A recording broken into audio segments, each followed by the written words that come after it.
First of all, I'm the mayor of a very international city. The city of Francis Suarez says he helped bring the city of Miami back from the brink of a fiscal crisis, and he believes he can do the same for the United States government. And I would argue that I'm either the only or one of the only candidates in the field that's actually cut a public sector budget. It's not easy, it's not fun, but it's necessary. Right now, we are spending fictitious money, your money. Okay, how old are you? 18. Your money. That's the money that we're spending. And so we've got to come back to reality. The Miami mayor, now running for president, fielded a wide range of questions in conversation with the candidate. Pressed on foreign policy, he says the U.S. must take a hard line with China in defense of Taiwan. I've been told by a leading microchip CEO that if China takes Taiwan and takes it over tomorrow, it would be a 14% reduction in our GDP.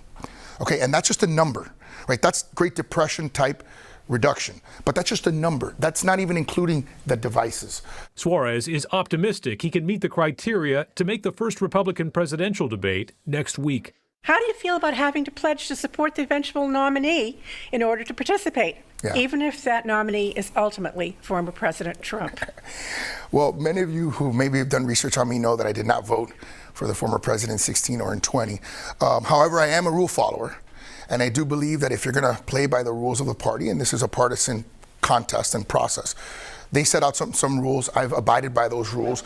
Voters meeting Suarez for the first time want to see more of him on the New Hampshire campaign trail. I thought he was really impressive. He answered the questions well. I thought he listened to what the people were asking, and he really wanted to address what they wanted to know. Adam Sexton, WMUR News 9. And you can see the full conversation with Francis Suarez this Friday at 7 right here on WMUR. And then there's a bonus half hour of questions right after on our website and the WMUR app.